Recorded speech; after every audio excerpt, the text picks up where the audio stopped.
के निशान हैं और यहाँ पर भैंसे का पुराना गोबर भी पड़ा है। गैंडे और भैंसे बड़ी शिद्दत से अपने इलाके की हिफाजत करते हैं और घुसपैठियों को मार भी सकते हैं। मैं जानता हूँ पास ही एक शेर भी है, तो मैं उन सारे जानवरों को दूर रखूंगा। मैं इसके मुहाने को बंद कर देता हूँ। छोटे मोटे अवरोधों से भी जंगली जानवरों को दूर रखा जा सकता है। मैं इन अकेशिया की टहनियों को यहाँ रखने वाला हूँ, इस तरह। ये दरअसल मसाई कबीले वालों की तकनीक है।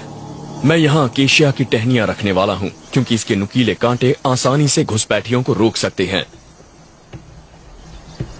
और अगर कोई जंगली जानवर इसके पार आ भी जाता है तो उसके लिए मैं दूसरा सुरक्षा घेरा बना रहा हूँ। मैं एक डंडे को चाकू से तराश कर एक नुकीला बर्छा तैयार कर रहा हूँ। ये एक बहुत ही अच्छा हथियार है क्योंकि मैं इससे दूर तक वार कर सकता हूँ और जरूरत पड़े तो अपनी जान बचा सकता हूँ। अभी दोपहर के 3 बजे हैं और धूप काफी कम हो रही है, ठंडक बढ़ रही है और ये जगह इक्वेटर के करीब है, तो 7 बजे तक अंधेरा होना शुरू होगा। अब आगे बढ़ना होगा। अब मैं पानी की तलाश में घाटी के तल की तरफ जा रहा हूं। मैं निराश हूं। मैंने जैसा सोचा था वैसा तेज बहाव यहां बिल्कुल नहीं है।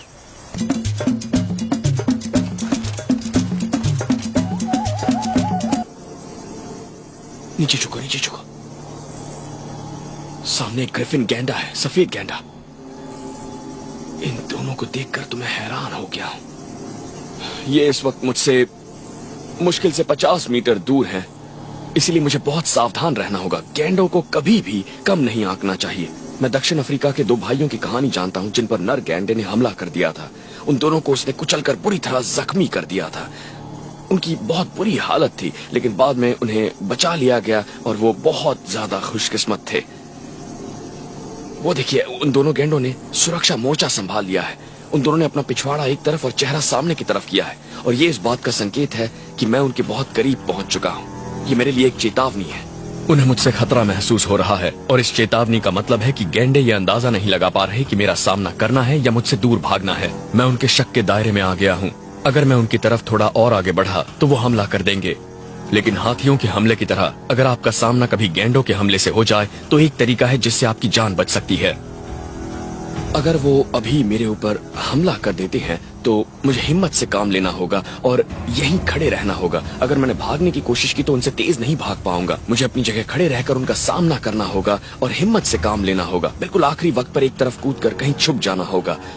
ओह देखिए, वो धीरे धीरे मेरी तरफ बढ़ रहे हैं। हमें किसी और रास्ते से जाना होगा। मैं उनके इलाके से दूर आ गया हूं और वो शांत हो गए हैं। धीरे धीरे वो दूर चले गए।